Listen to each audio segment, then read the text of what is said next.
Salam dostlar, bu ilerisiyle bunu dersel oynayacak. Özgür biliyorsunuz ki 45 saat 1 dakika 1 saniyeye bu yılın sezonu değişir. Ona göre burayı kahraman yok, seçil kahraman eləmək istəyirəm. Başlayaq. De olmaz çünkü çoktur. Burada baxıram 43 343'də mən elə puan qalıb. Dostlar abone olun, like atın da nə olar. Mən kimin videosunu görürəm ona like atıram. Çünki özüm səhifə atmışam, bilirəm ki onlar üçün zor tapırlar da. Sadece like yok, abone. Bakalım görün ne kadar abone olur.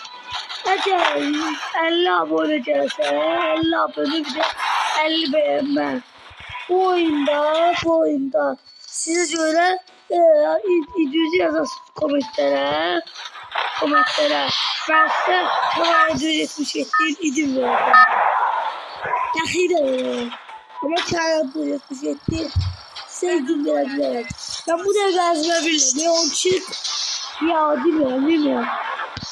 Şimdi şöyle ben bir 50 abone 50 like gelse diyeceğim kanalı 177. Ezber sesle billah. Biliyoruz muydum bunları dostlar? Her defa boksta anlatıyorum. Bu defa çıkışa çözer.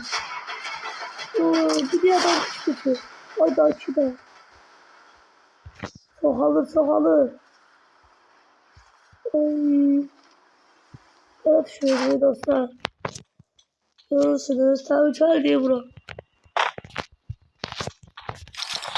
Dostlar bununla uçurmak mümkün değil. Çünkü ben burada teze geldim oyuna. Yoldan gelmişler. Öyle bir şeydi. Leşim bir. Leşim şeyden zarar veriyor. Şüphesiz.